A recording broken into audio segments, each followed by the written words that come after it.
নমস্কার। আজকে আমরা প্রথম শ্রেণীর বাচ্চাদের জন্য একটি বাংলা কর্মপত্র নিয়ে উপস্থিত হয়েছি। চলুন শুরু করা যাক। 1 নম্বরে বলেছে অক্ষরগুলি দিয়ে 4টি করে শব্দ লেখো, অর্থাৎ যে অক্ষরগুলি আছে সেগুলি দিয়ে 4টি করে শব্দ লিখতে হবে।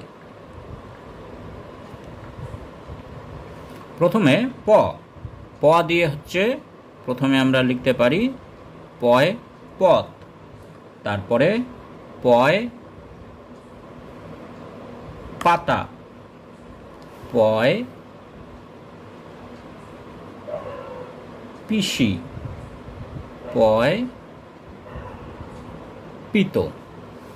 এরপর আছে ব বয় প্রথমে লিখতে পারি বয় বাবা, বয় বল, বয়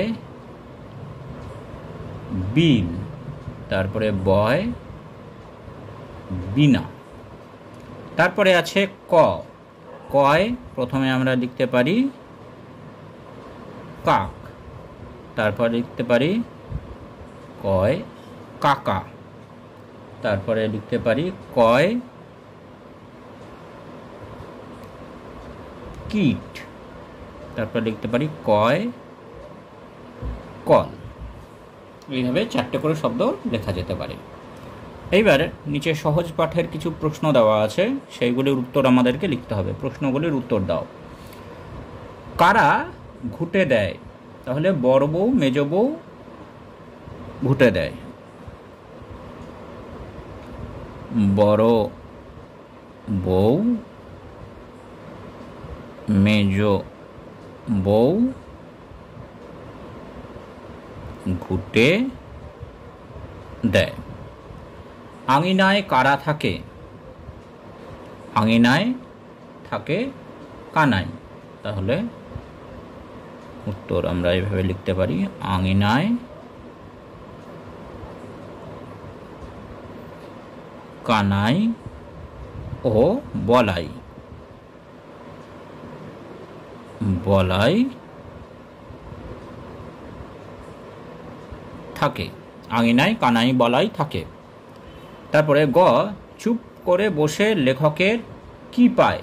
চুপ করে বসে লেখকের ঘুম পায়। তাহলে লিখতে পারি চুপ করে বসে লেখকের ঘুম পায়। এবার 3 নম্বরে বলেছে শূন্যস্থান পূরণ করো। পেতলের ঘটি মাজার পর ড্যাশ করে, চকচক করে।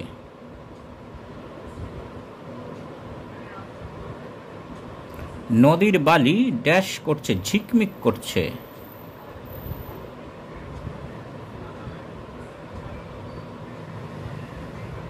ঝিকমিক করছে। নদীর জল ঝিলমিল করছে, ঝিল মিল করছে।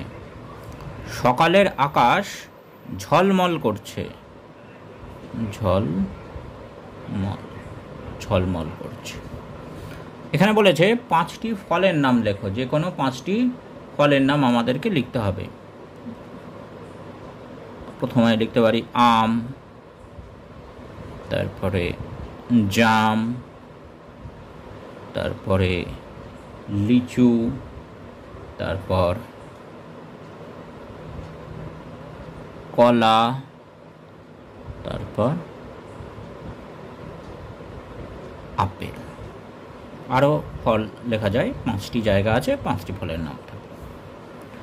5টি পাখির নাম লেখো। 5টি পাখির নাম লিখতে হবে। প্রথমে আমরা লিখতে পারি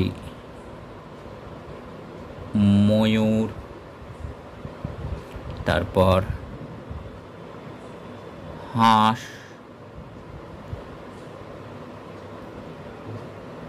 তারপর কাক,